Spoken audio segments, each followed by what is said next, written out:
wieħed studjuż Pollak li miet milux, Zygmunt Bauman, huwa kien soċjologu, jiġifieri jipprova jistudja il-kurrenti, il-movimenti tas-soċjetà. Prova jispjega il-konfużjoni li qed ngħixu fiha bħalissa. Mhux biss pajjiżna, imma fil-bqija tad-dinja. Qisu m'hemmx liġi, m'hemmx regola, m'hemmx direzzjoni. Qisu kulħadd iqum filgħodu u jagħmel dak li jidhirlu kif jaħsibha. Qisu kulħadd irida tad-di tiegħu. Qisu llum wieħed jaħsibha mod u ma jimpurtax jekk għadha mbagħad jaħsibha mod totalment differenti. U jipprova jispjega din il-konfużjoni dan Zygmunt Bauman wieħed mill-kotba tiegħu kiteb ħafna kotba sbieħ. U jgħid waħda mid-diffikultajiet mhux l-ispjegazzjoni ta' kollox, imma waħda mid-diffikultajiet il-kriżi li qed ngħixu fil-paternità, il-kriżi li qed ngħixu fil-maskulinità. Qed ngħixu żmien ta' għejbien. Qisu ir-raġel qiegħed jinħeba. Qisu il-figura maskili, il-figura paterna qiegħda fi kriżi. U waqt li jagħmel dan id-diskors isemmi 3 modi ta' kif ir-raġel illum fil-maġġor parti tas-soċjetà qiegħed iġib ruħu 3 modi u jgħid għandna rġiel li baqgħu tfal. Għandna rġiel li huma bamboċċoni, tfal ta' 60 sena, ta' 70 sena, ta' 80 sena. Kif isser dan? Ifisser li dawn dejjem iserħu fuq dak u fuq dejk. Iridu min jieħu ħsiebhom, iridu min jagħmlilhom. Il-ħin kollu jfittxu lil xi ħadd fuq min wikku, fuq min jagħmlilhom bħat-tfal, bħat-tfal. Jekk inqalet xi problema, xi diffikultà, qatt ma jassumu r-responsabbiltà huma, imma dejjem il-problema jtaħat ieħor. It-tfal, kif jagħmlu t-tfal? Inti sraqta dik li mhux jien hija jew mhux jien oħti għat-tfal. Mela din hija l-ewwel tipoloġija, l-ewwel mod ta' kif dan Bauman jiddeskrivi il-mod ta' kif jista' jkun ir-raġel. Imbagħad isemmi mod ieħor, ir-raġel seduċenti. Bikliem ieħor ir-raġel li jħossib ġismu, jħossib il-persuna tiegħu, ifittex kontinwament l-applaws, l-approvazzjoni minn barra, minn x'imkien ieħor. L-oħrajn jgħidu iwa inti okej, biex iħossu okej, irid l-okej tal-oħrajn. Allura l-iktar importanti kemm se ikun attraenti quddiem in-nisa u forsi quddiem l-irġiel ukoll, attenzjoni eżaġerata fuq il-persuna tiegħu, jkollu ħsibu fih innifsu. Iċ-ċentru tiegħu nnifsu huwa hu. U dan huwa ir-raġel seduċenti kif jispjega Bauman. Imbagħad hemm tipoloġija oħra li jsemmi Bauman illi huwa jħoss li qiegħda fl-oriġini tal-kriżi tal-paternità u tal-maskulinità li qed ngħixu fi żmienna. Ir-raġel awtoritarju.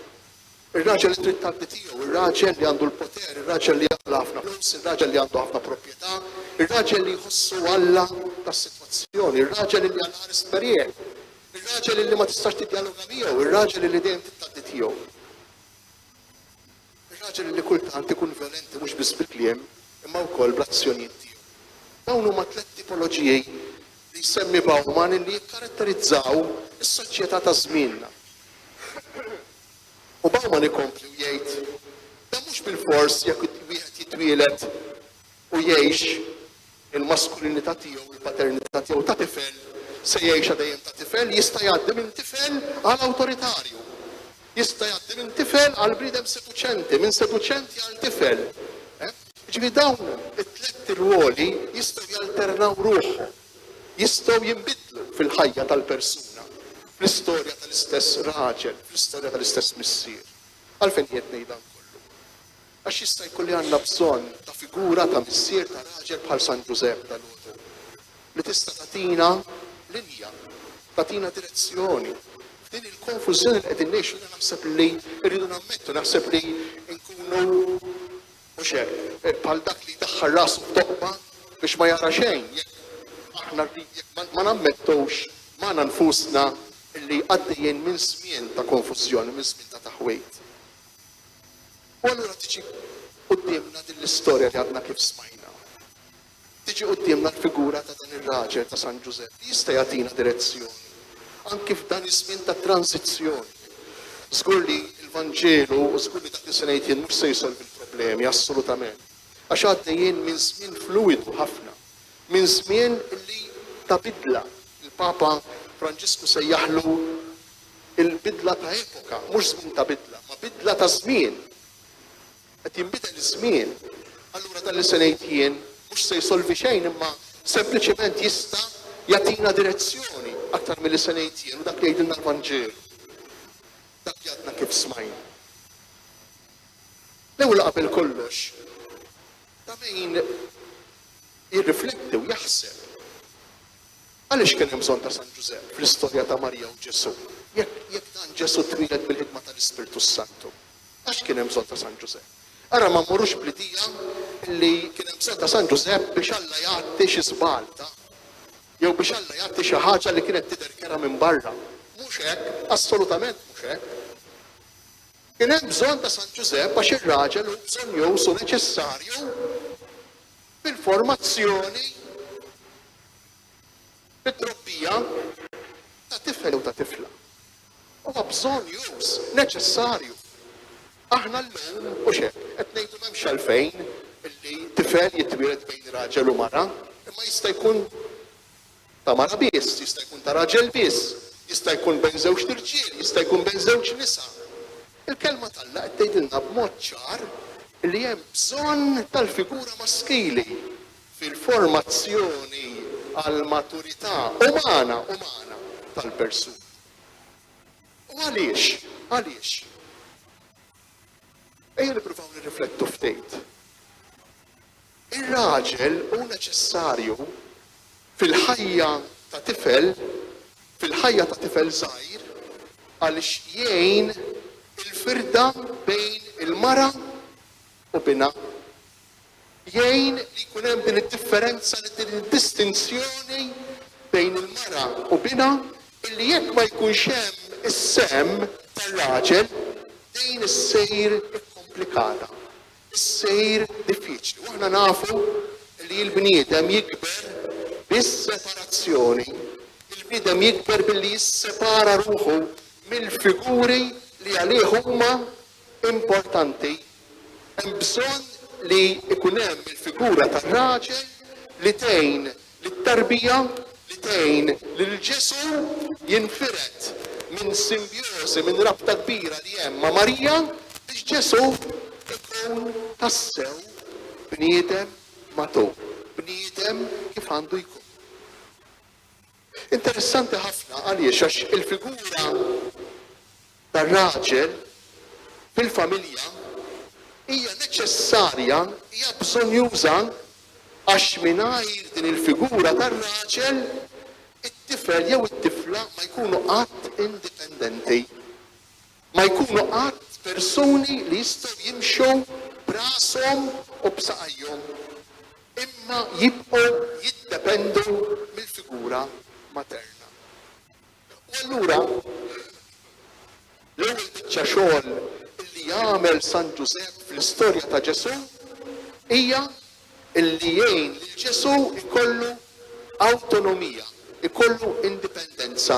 Jgħin lil Ġesu ikun matur bil-mod il-mod jidħol fil-maturità umana tiegħu sakemm isir raġel adult u allura la jibqa' tifel bħala raġel, la ikun hemm bżonn bħala raġel li jkun dipendenti fuq xi ħadd, la jkun hemm bżonn bħala raġel li kontinwament iserraħ fuq xi ħadd ieħor imma jikber fil-personalità u fil-maturità tiegħu.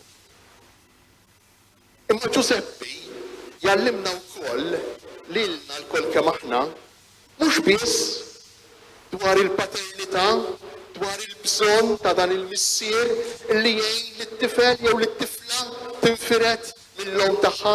Aħna nafu li l-bniedem jikber, aħna nsiru maturi permezz ta' dawn il-diversi firdiet li jiġru fil-ħajja tagħna. Imma Giuseppi huwa importanti f'din il-ħajja, f'din l-istorja ta' Ġesu. Għaliex?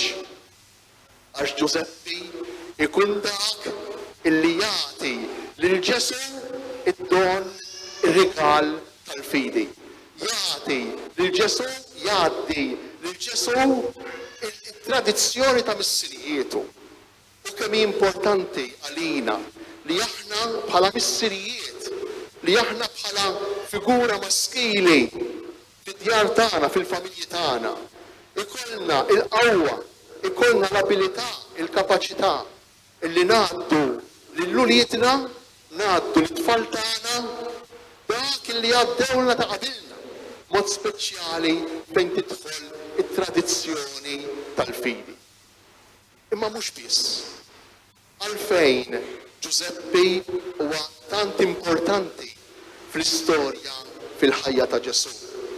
Għalfejn Giuseppi għalkemm kien moħbi, għalkemm kien imwarrab, huwa raġel daqshekk kbir u daqshekk bżonjuż anki fi żmienna bħala mudell għal kull tip ta' irġulija.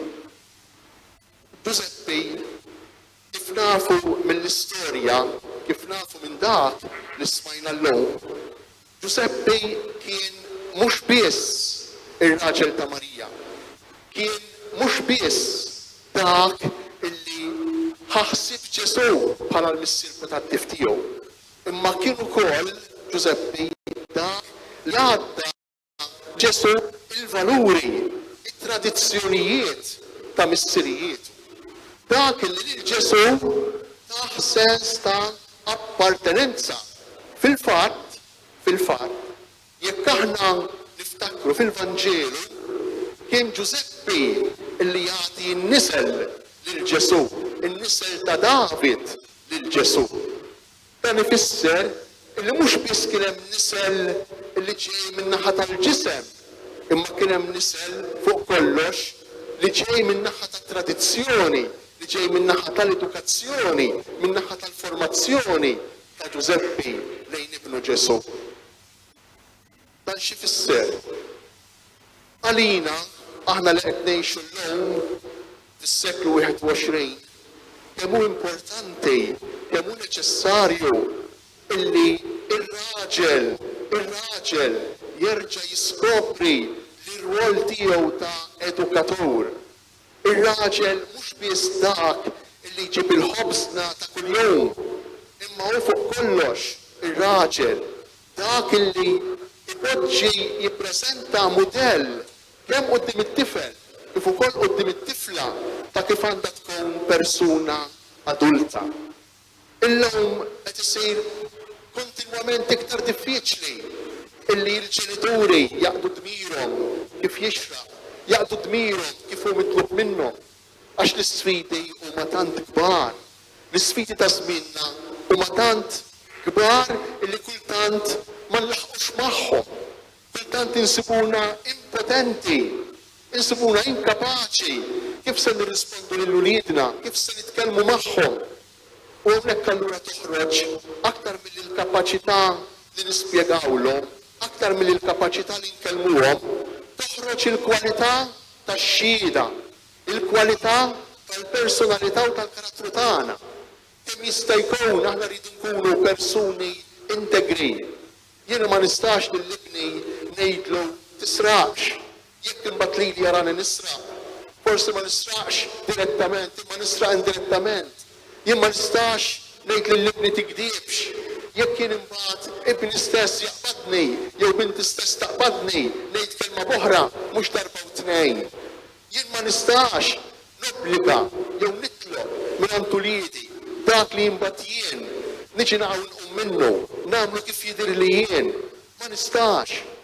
Dan hu Giuseppi bħala figura ta' raġel, bħala figura ta' missier qudiemna tal-għodu.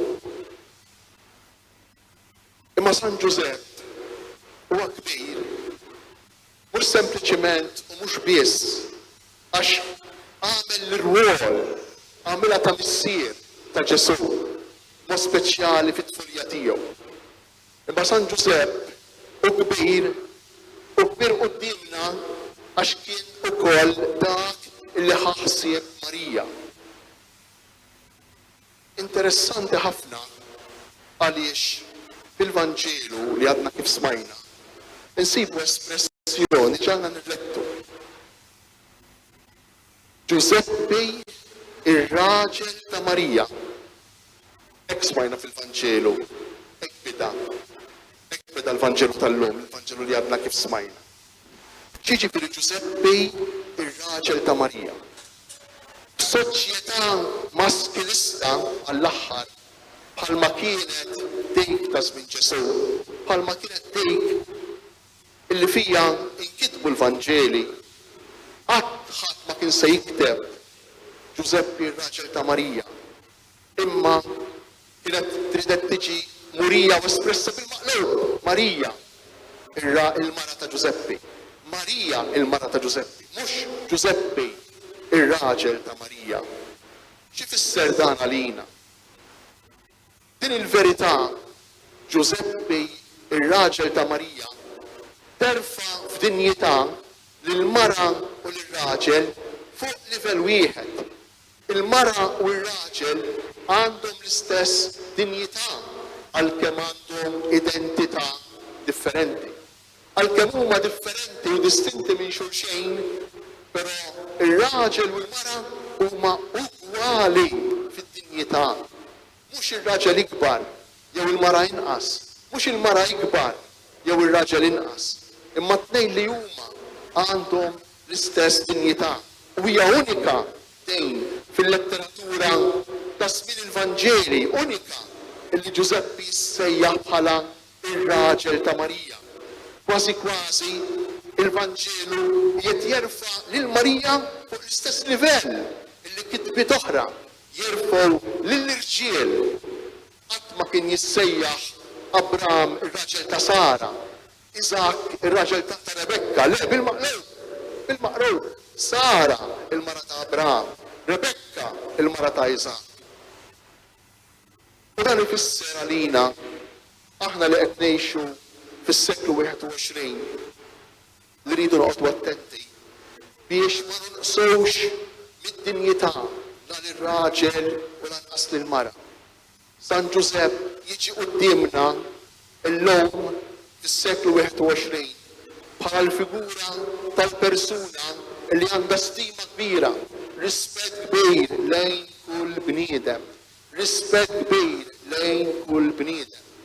U tant kellu rispett u stima San Giuseppe lejn il-bnedmin, lejn l-irġiel u lejn in-nisa, illi ma nistgħux ninsew il-ġrajja ta' kif twieled Ġesu. Aħna nafu li Ġesu jitwieled l-opra tal-Ispirtu Sant. U San Giuseppe, meta tiġi marfa lilu din il-ġrajja, meta jiġi marraf lilu dan il-miraklu, San Giuseppe jinfixer l-ewwel qabel kollox. Imma mbagħad, meta l-anġlu fil-ħolm ikellmu u jispjegalu dak li kien qiegħed jiġri f'Marija, San Giuseppe ma jibqax fiċ-ċentru tiegħu nnifsu. Ma jibqax jibki fuq innifsu u jgħid tara xi ġrali. Ara li daħlu fil-pjan ta' ħajti, ara Alla x'għamilli. Le, ma jibqax fiċ-ċentru, imma jkollu s-saħħa psikoloġika u spiritwali illi jaraf li l-post tiegħu huwa differenti minn kif kien ħasebu. U kemm tiġri dejn fl-istorja tal-ħajja tagħna. Kemm inkunu għamilna pjanijiet aħna f'ħajjitna. Kemm ikun derilna illi bil-mod ta' kif naħsbu aħna, bil-mod ta' kif rridu aħna, kif niddeċidu aħna, hekk sew. Imbagħad tiġri xi ħaġa u l-affarijiet jinqalbu ta' taħt fuq. Aħna nistgħu nirribellaw u mmorru ħażin aħna għax nimtlew b'ħafna nervi, nagħmlu ħsara mhux biss lil-moħħna imma wkoll lill-persuna, lill-fiżiku tagħna, l-ġisem tagħna, jew inkella nagħmlu bħal San Giuseppe. Nilqgħu, naċċettaw, inħadnu, mhux naċċettaw passività.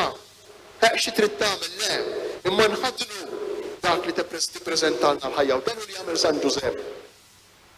X'jagħmel San Giuseppe meta jaraf illi l-mara li għandu qudiemu li liben li għandha fiħdana huma wisq minnu, huma wisq ikbar minnu, x'jagħmel San Giuseppe? San Giuseppe jagħmel att ta' umiltà. u jaraf li hu ma jistax jifhem kollox. Però San Giuseppe ma jaqax fi kriżi. San Giuseppe ma jitgerfix bħala persuna. Imma x'jagħmel? X'jagħmel San Giuseppe? Jagħmel il-wisa għall-misteru. Jilqa' l-misteru. Ma jaf x'inhu jiġri. Serħu raskom li ma kienx jaf x'inhu jiġri. Aħna llum għandna xorti. Nifhmu, aħseb wara naċċettaw dak li ġara. Immaġinaw San Giuseppe kif seta' jifhem jew iktar u iktar jaċċetta dak li kien qed jiġri quddiem. Ma San Giuseppe x'jagħmel?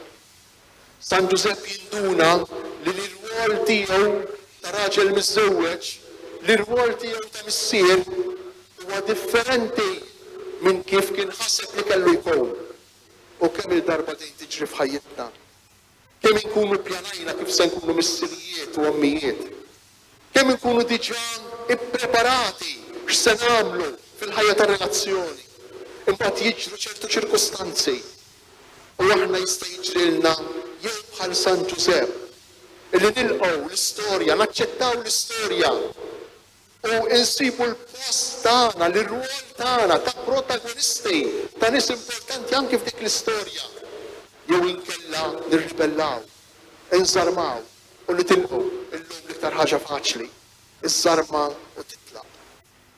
Dan hu l-irwol, din hi l-figura ta' dan ir-raġel kbir fiċ-ċokon tiegħu, dan ir-raġel kbir fl-umiltà tiegħu. Dan ir-raġel aċċetta li kien qiegħed jgħix f'misteru illi ma setax jifhem kollox minnu. Kemm tiġrilna dejn fil-ħajja tal-familji tagħna. Kemm niltaqgħu ma' dawn il-misteri fil-ħajja tal-familja tagħna. Kemm jiġrilna li aħna wkoll ma nifhmux u nsibuha bitqila biex naċċettaw dak li qed jiġri fil-persuna tal-mara tagħna, fil-persuna tal-raġel tagħna, fil-persuni tat-tfal tagħna. Kemm insibuha bitqila. Kif tkun ir-reazzjoni tagħna? San Giuseppe jallimna illi bil-fidi tiegħu fil-provvidenza t'Alla, bil-fiduċja sħiħa li hu kellu falla l-imbierek, San Giuseppe jilqa' il-misteru tal-ħajja anki meta ma jifhimx x'qiegħed jiġri. Anki meta iħoss il dak li qed jiġri huwa ikbar minnu, imur lil minnu, dak li qed jiġri mhux qiegħed jifhmu. Dak li qed jiġri ma ppjanax, ma kienx preparat għalih. San Giuseppe jilqa' il-misteru tal-ħajja kif tiġi. Jilqa' il-misteru tal-ħajja bħala provvidenza ta' Alla. Kemm tiġrilna din f'ħajjitna. Kemm jiġrilna li xi darba bħal sajjetta fil-bnazzi jidħlu diffikultajiet, jidħol il-mart, jidħlu inkomprensjonijiet fil-ħajja. San Giuseppe jallimna l-accettazzjoni, jallimna mhux biss l-assenjazzjoni, imma jallimna l-qbejl mar-rida t'Alla, l-qbejl mal-volontà ta' Alla. Dan hu l-kobor ta' dan hu l-kobor ta' din il-persuna magħżula fil-provvidenza t'Alla biex tkun il-missier u tat-tejf ta' Ġesu. Imma x'jallimna wkoll San Giuseppe. San Giuseppe jallimna il-virtu ta' skiet. Tgħidu li l-ewwel wieħed li qed lablab veru. Forsi jkun lablab inqas u nagħmel iktar ikun ħafna ħjar. U nagħmel iktar unur lil San Giuseppe. Jekk aħna nqalbu fl-iskrittura nindunaw li San Giuseppe qatt ma qal kelma waħda. Qatt ma qal kelma waħda. Allura San Giuseppe jiġi ppreżentat lilna mill-Vanġeli bħala bniedem li jirrifletti ħafna. Bniedem li jaħseb ħafna. Hija kwalità li llum qegħdin nitilfu. Kwalità li qegħdin nitilfu. Illum kif ikollok problema x'tagħmel? Taqbad tqalleb fil-mobile u taljena ruħek. Taqbad tħares lejn l-istampi u tinsa dak li għaddej minnu bħalissa. Hekk għalmenu għal-ftejt.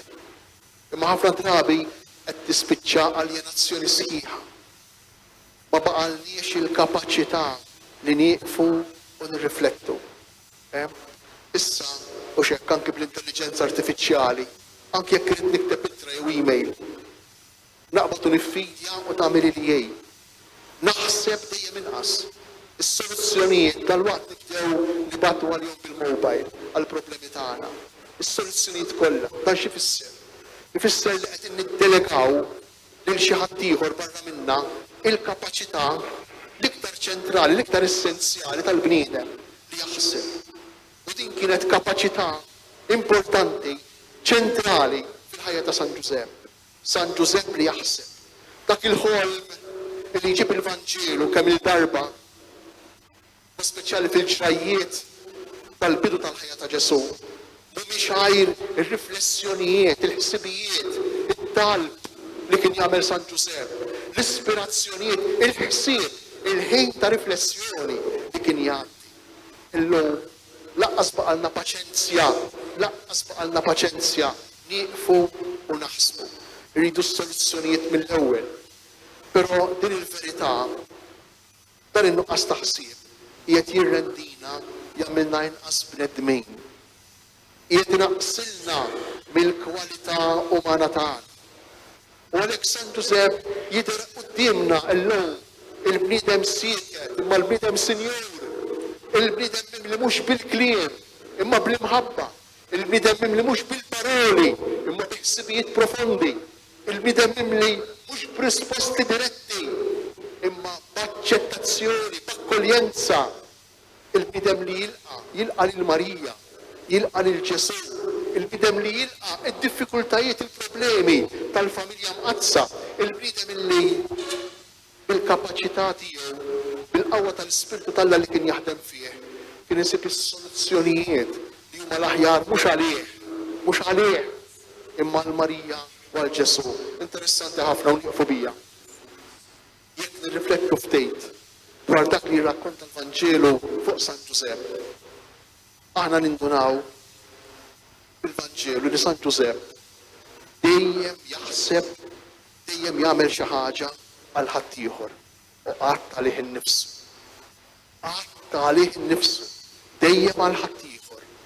Moħħu, ġismu, saħħtu, l-enerġija tiegħu ikollha kemm hi mogħtija għal ħadd ieħor. Din hi il-figura tal-maskulinità vera. Dan hu r-raġel veru. Dan hu dak li jonqos forsi fil-kwadru li tagħna Bauman fil-bidu ta' din ir-riflessjoni. Ir-raġel huwa raġel daqskemm hu kapaċi jagħti lilu nnifsu. Ir-raġel huwa raġel daqskemm hu kapaċi jaħseb fl-oħrajn. Ir-raġel huwa raġel daqskemm il-maskulinità tiegħu, il-qawwa tiegħu, il-forza tiegħu jgħixha għas-servizz tal-oħrajn kif kien San Giuseppe. U għalhekk nistedinkom il-kol, u speċjali llum intom qed tiċċelebraw din il-festa għażiża lil San Giuseppe. Nistedinkom biex titolbuh lil San Giuseppe. Titolbuh għalina l-kol, titolbuh għall-irġiel mod speċjali. L-irġiel li għaddejjin verament minn kriżi ta' identità. Ma nafux verament ir-raġel min hu. Ma nafux verament l-identità maskili x'inhi fi żmien li qed ngħixu. Ejjew nitolbuh lil dan ir-raġel veru li Ġesu għażel bħala l-missier potattiv tiegħu biex jagħtina din il-kapaċità, biex jagħtina dawn il-kwalitajiet neċessarji ħalli verament fid-dinja nkunu ta' għajnuna għal soċjetà li hija marida, għal soċjetà li hija fil-bżonn, u speċjali għal ulidna li sfortunatament jekk ma jsibux is-sapport tal-familja, is-sapport tal-missirijiet mod speċjali, se jsibu ruħhom imsieken f'soċjetà ta' inċertezza, f'soċjetà ta' diffikultajiet li kultant qegħdin iħossuha tant ikbar minnhom li qegħdin isibu s-soluzzjoni li jaħarbu minnha. Jaħarbu minnha b'kull mod. Jaħarbu minnha bid-droga, jaħarbu minnha bix-xorb, jaħarbu minnha bid-divertiment sfrenat. U sfortunatament jaħarbu minnha wkoll bis-suwiċid. Noqogħdu attenti, noqogħdu ħafna attenti. Għaliex anke l-eutanasja hija suwiċidju. Once li niftħu l-bieb, once li nbexqu l-bieb, dejjem imbagħad se jidħol minn dak il-bieb. Viva San Giuseppe!